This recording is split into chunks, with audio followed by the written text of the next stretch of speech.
We had a great time actually. I think I couldn't have asked for better co-stars in this film. और जो love हार्दिक और बनी, I play Hardik, he's love and he plays बनी.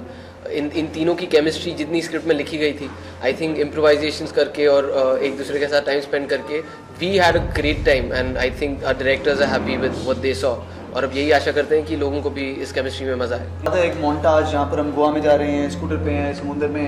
That's actually 2 दिन जब हमने सिर्फ 2 छोटे कैमरास लेके हमने घूमा गोवा में, पार्टी किया, तो वो एक्चुअली मूवी का शूटिंग नहीं था, हमने बस मस्ती की कैमरास ऑन.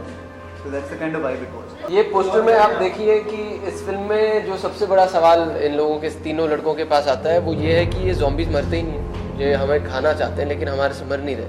और फिर सैफ का कैरेक्टर आता है और हमें बताते हैं कि ये किस तरह से मारे जाते हैं. सो उसकी एक झलक है. दोनों मामले में इक्वली जेनरस है. आई थिंक वो इतने बड़े स्टार है, सुपरस्टार है, तो उनको ये फिल्म करने की ज़रूरत थी नहीं, लेकिन उन्होंने एक्सपेरिमेंट किया और ऑलमोस्ट ये एटीट्यूड बनाया कि चलो इस पे बैकिंग डालते हैं और मस्ती करते हैं. So both as an actor और एज एन प्रोड्यूसर जब वो सेट पे पहुंचे तो मस्ती का वाइब था. तो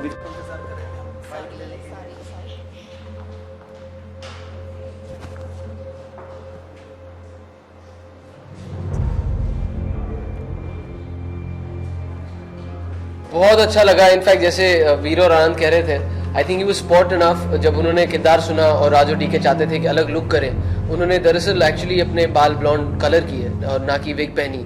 और एक रशियन ट्यूटर था उनके लिए सेट पे, क्योंकि उन्हें रशियन में कुछ लाइनें बोलनी थी. And he put in that hard work and that effort and I think that's commendable. And we had a great time on set. Like we said, मस्ती हो रही थी. आई थिंक चैलेंजिंग इस फिल्म को शुरू करना था, क्योंकि जब ये आइडिया आया और इस पर स्क्रिप्ट लिखी गई, क्योंकि इतनी नई है तो बहुत सारे लोग ये रिस्क नहीं लेना चाहते थे, क्योंकि एक्सपेरिमेंटल जॉनर है नहीं.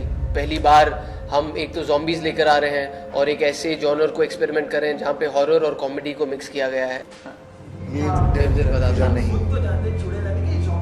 ये एग्जैक्टली यही अपने ये ट्रेलर में हमने लाइन डाली है, क्योंकि हम जानते हैं कि बहुत सारे लोग हैं हमारे देश में जिन्होंने ये फिल्में नहीं देखी हैं, लेकिन ये ज़ॉम्बीज़ क्या होते हैं, कैसे ऐसे हो जाते हैं और उनके साथ क्या किया जाए, ये सारे सवालात के उत्तर इस फिल्म में दिए गए हैं. तो शुरुआत में नर्वस थी, but then Raju D K are very like nice and gentle directors. They would never yell at you or nothing. So and then obviously it's a funny film, so you know the script is funny, पूरा set का माहौल funny है, तो it turn out a lot of fun at set. So वैसा nervousness नहीं था. बहुत ही interesting sound track है. सचिन जिगर ने इस फिल्म का म्यूजिक किया है और मुझे सभी गाने बहुत पसंद हैं, क्योंकि जिस तरह की ये नई फिल्म है उसी तरह से उन्होंने एक नए साउंड के साथ एक्सपेरिमेंट किया है. लिरिकली भी फिल्म की थीम को ध्यान में रखकर थोड़े फनी और ज़ॉम्बीज़ को ध्यान में रखते हुए लिरिक्स कुछ डाले गए हैं. इसीलिए अगर आप देखेंगे जो पहला गाना है उसका नाम है स्लोली स्लोली, और सारे ज़ॉम्बी स्लोली स्लोली चलते हैं.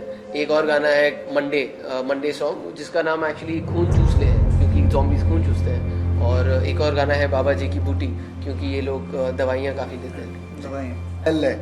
फिर आ गया तू अल्लाह जाने ओ मंडे मॉर्निंग, क्यों आया है तू खून चूसने को, मेरा खून चूस ले.